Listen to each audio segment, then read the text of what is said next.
The AFOQT is a unique and demanding test, and in this video I'll go over the structure, scheduling, and scoring, pretty much everything you need to know before you take this test. This video is part of my Air Force commissioning series. If you're interested in becoming an Air Force officer, go take a look around. I've got some videos on AFOQT study tips, what my experience was like at MEPS, and everything from recruiter contact to when I graduated OTS. I hope that it can help someone on their journey to become an Air Force officer. AFOQT stands for Air Force Officer Qualifying Test, and it's been used to select officers for about 70 years now. It's similar to the ACT or the SAT, but it has a few differences. First of all, the AFOQT is updated roughly every 7 years. As of the recording of this video, we're on version T. And the prior version, 2014-15 timeframe, was called version S. So we're due now for another update in the very near future. At the time of this recording, almost all AFOQT tests are still being done with Scantron answer sheets. Now there are a few pilot studies that were done with computers, and hopefully with the new update, we'll have computer testing as opposed to the Scantron sheet. AFOQT scores are used to measure the potential for someone to become an officer and their potential to learn a technical or rated skill. The AFOQT is taken by anyone who attends U.S. Air Force Academy, ROTC, or OTS. The only people who don't take the AFOQT are those officers who are direct commissioned into JAG, which is lawyers, medical, which is nurses or doctors, or the chaplain corps. All line officer applicants from the Guard, Reserves, Active Duty, Air Force Academy, ROTC, and OTS must take the AFOQT. A question that's often asked is how similar is this test to an SAT or an ACT?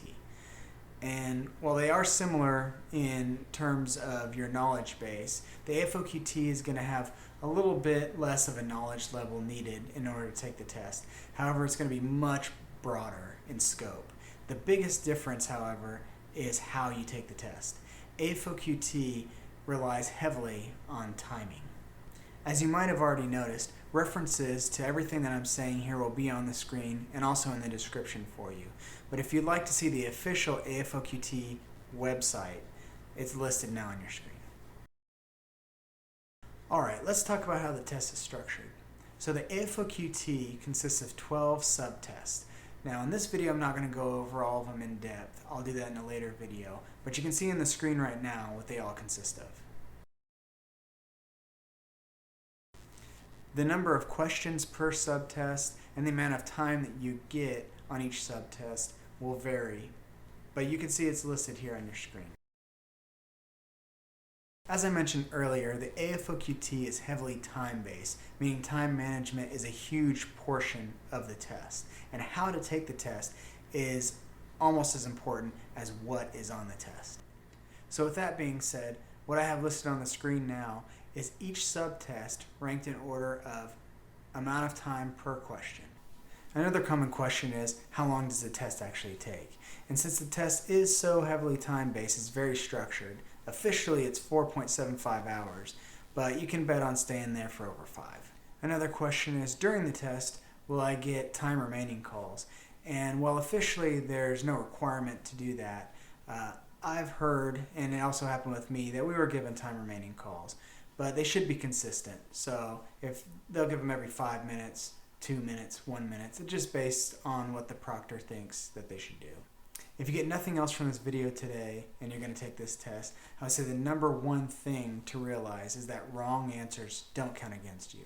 So you're much better off filling out answers that you can't complete, even though you're just guessing, because they won't count against you. However, if you do happen to get them right, they'll count for you and you'll get a higher score. So how about testing day?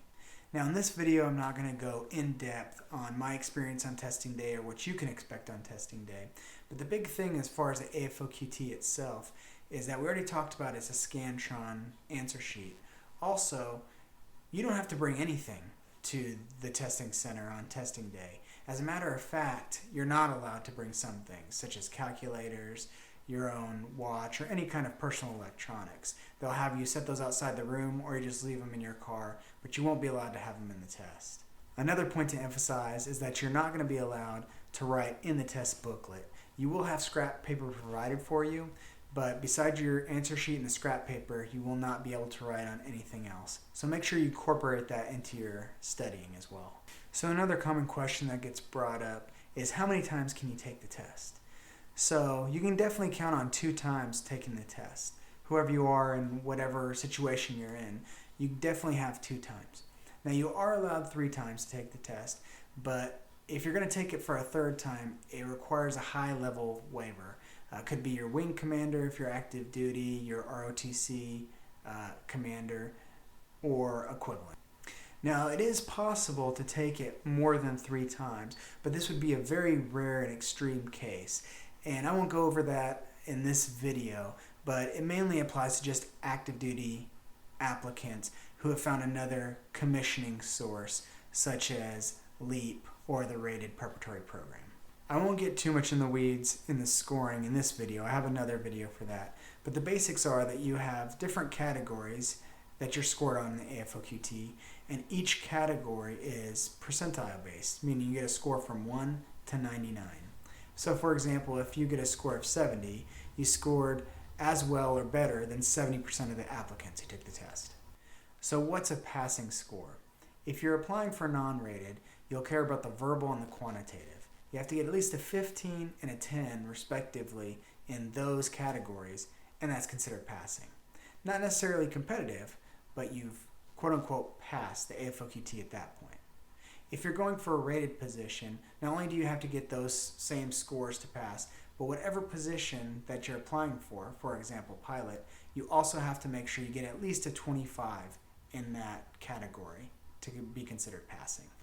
Another question that gets brought up is, what score counts for me? So for example, if you take this test once and you don't like your scores, if you take it a 2nd time, will they take the best of both scores, or will they just take the last test that you did and that's it?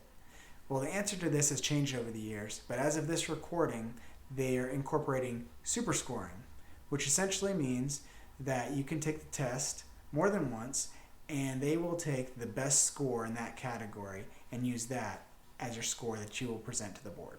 Another question that comes up is, what subtest applies to the scores that I care about? So for example, if you wanted to go in for pilot, what are the things that I need to study for in order to maximize my pilot score? Now I won't get into too much detail in this video, I have a different video about that, but you can look at the screenshot now.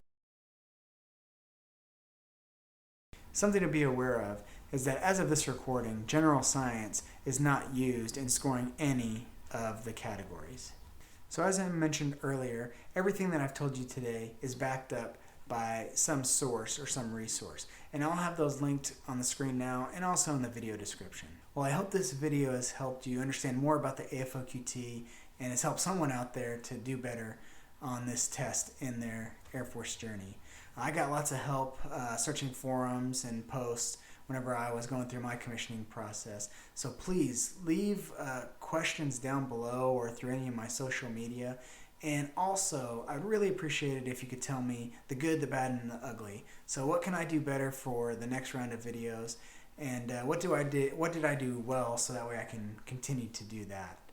But I really appreciate you watching this video and I hope it helped.